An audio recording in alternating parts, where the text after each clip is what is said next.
Значи от утре започваш, нали? Ще я да кажа от понеделник, ама от утре става. Чекай сега. Каква си ти, коя си ти и какво правиш в моята къща на дивана? Въобще не се прави, че не ме познаваш. Цял живот от тебе слушам от утре. Кога ще дойде това утре? Утре има утре. Ако искаш от утре, мога почнеш. Ама какво ще почнеш от утре? Започвам здравословното хранене, защото искам да почна да отслабвам лека по лека. Здравословното хранене. И какво представлява това здравословното хранене, госпожа? Нали гледам в интернет, ядат някакви салатки, смутинца, даже и кардио съм се навила да правя всеки ден при това.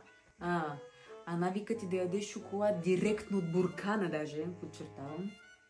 Ето това не е навик, аз хапвам само всеки божи ден.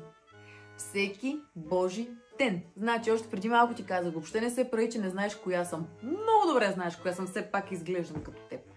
Първо, замисли се много добре над навиците си, които си градяла с години. След това си помисли пак дали смутинцата и салатките и кардиото ще ти помогнат и ще ти решат проблема.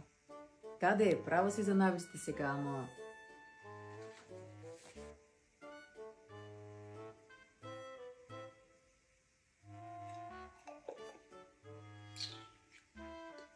Май ми дойде ако.